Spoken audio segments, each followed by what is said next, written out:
Почитувани пратеници, почитуван заменик министер, почитувана македонска јавност.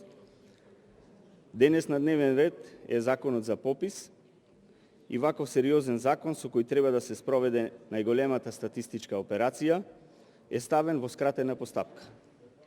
Нешто што се чека со години, се сака да се протурка за 3 дена. Пред да почнам да го образлагам и дискутирам по содржината на законот за попис, сакам да се вратам малку назад, кога за истиот се дискутираше во Комисијата за европски прашања, која патем не е матична комисија и разгледувањето на овој закон не спаѓа во надлежностите на оваа комисија. Матична комисија за разгледување на овој закон е Комисијата за политички систем и ние како пратеничка група на ВМРО ДПМНЕ, пред да почне да се разгледува, побаравме овој закон прво да се разгледа од Комисијата за политички систем, а потоа доколку треба да се разгледа и од Комисијата за европски прашања. Но тоа не беше прифатено од владеачкото мнозинство, бидејќи вашата намера е да се злоупотреби европското знаменце, како многу пати досега. И наместо да добиеме еден вистински европски закон за попис, ние сега добивме закон за попис на кој е закачено европското знаменце, но во содржината на истиот е како да правите попис на членови на вашите политички партии, а не попис на население што живее во Република Македонија.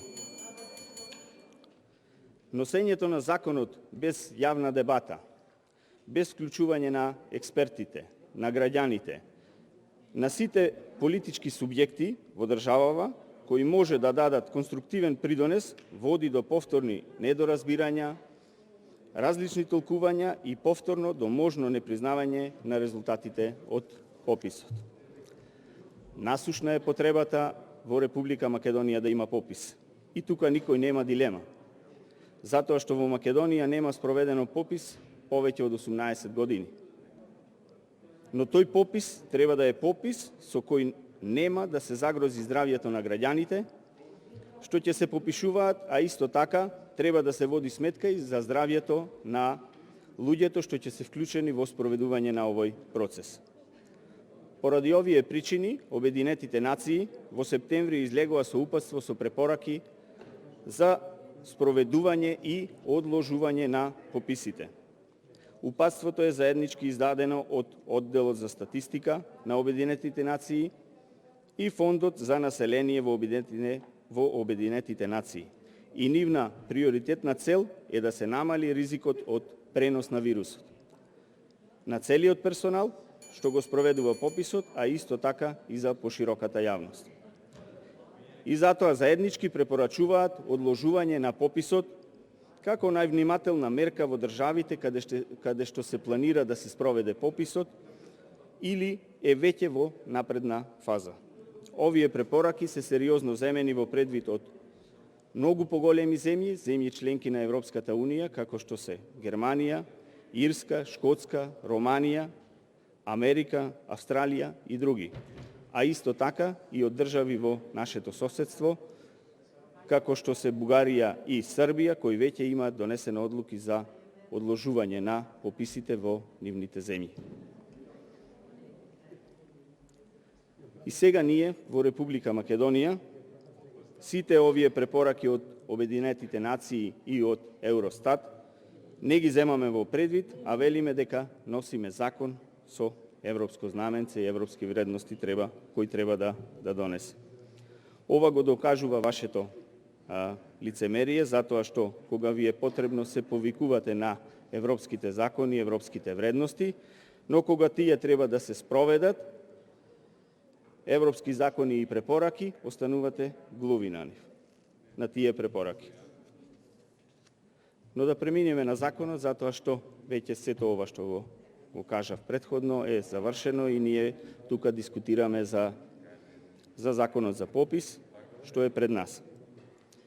За овој закон има многу што да се дискутира и да се критикува, затоа што овој закон на се наликува, но не наликува на закон кој треба да спроведе кредибилен попис, кој ќе биде признат од сите европски и меѓународни институции, а што е уште поважно, ќе биде признат од сите граѓани на Република Македонија и податоците што ќе произлезат од истиот треба да се точни и релевантни и истите да послужат за креирање на државни стратегии за раст и развој на Република Македонија. А исто така ќе послужат и за полесно справување со предизвиците како овие што се соочуваме во последната година со здравствената и економска криза. Во амандманската расправа, во која требаше да се подобри текстот на овој закон и да се отстранат недостатоците кои оставаат простор за сомнеш, ние како пратеничка група поднесовме 26 суштински амандмани за подобрување на овој закон. Амандмани кои ќе зголемеа довербата во овој процес. Но за жал од владеачкото мнозинство не беше прифатен ниту еден амандман што беше поднесен од нас, а амандманите се однесуваат како прво и најважно да се набават терминали за отпечаток на прст и да им се дадат на попишувачите, а граѓаните со нивниот отисок да ја потврдат својата идентификација. Овие терминали секако треба да се набават за локалните избори што треба да се случат во октомври, па немаше да предизвикаат никакви дополнителни финансиски импликации на процесот. Ова предложено решение не се прифати, а во законот сте предвиделе дека попишуваниот е должен да презентира соодветен документ, од кој може да се преземат идентификацијските податоци за лицето. Но замислете, не постои дефиниција кој е тој соодветен документ, дали покрај лична карта и пасош. Тоа значи дека може да биде здравствена книжка, возачка дозвола и слично. Или пак на крајот ќе биде попишување на меѓусебна доверба со давање само на матичниот број. Исто така предложивме методологијата за спроведување на пописот да е предвидена во законот, а не како што е предвидено во овој предлог закон, методологијата да ја донесе директорот на Државниот завод за статистика, а за истата да биде одобрена, треба да ја потпише и неговиот заменик, што веднаш остава простор за сомнеш зошто е потребен врзан потпис, ако не за политичко пазарење помеѓу СДСМ и ДОИ. Понатака баравме да се предвиди постпописно истражување на 2% од попишаното население, заради проверка на точноста на собраните информации од пописот, но и ова беше одбиено и со тоа се остави простор евентуалните пропусти во пописот да се прикријат. Понатака во самиот закон не постои поимник, односно значење на изразите кои се употребени во законот, како што се место на вообичаено живење, официјално место на живење, домаќинство, пописен реон, стан и слично. Иако според регулативите на Европскиот парламент потребно да постои поимник во законот. Ја нема дефиницијата за постојано место на живење, дефиниција која мора да има секој закон за попис. Дефиниција која според Обединетите нации е географско место каде што лицето обично го поминува секојдневниот одмор, проценето на одреден временски период, вклучувајќи го и пописот. Според европските регулативи и примери на спроведени пописи во земјите од Европската Унија, секаде мора да се дефинира кое население ќе се попишува, односно ќе се смета за резидентно население.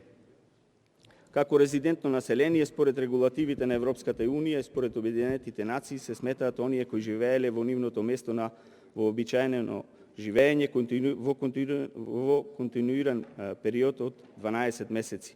И оние кои пристигнале во нивното место на вообичаено живење во текот на 12 месеци пред пописот со намера да останат таму најмалку уште една година. Но ова исто така во овој предлог закон е испуштено и ова представува уште еден голем недостаток за пописот. На овој начин повторно нема да може да имаме јасна слика за точниот број на населението кое што живее во рамките на Република Македонија. Само да ја завршам мислата. И на крај, после сите овие недостатоци, а уште многу други за кои немав доволно време да ги образложам, во Република Македонија, наместо да се спроведе најважната статистичка операција, која ќе користи за креирање на државни стратегии, кај нас ќе се спроведе коалициона операција помеѓу СДСМ и ДУИ. Ви благодарам. Реплика заменикот министер за правда. Повелете.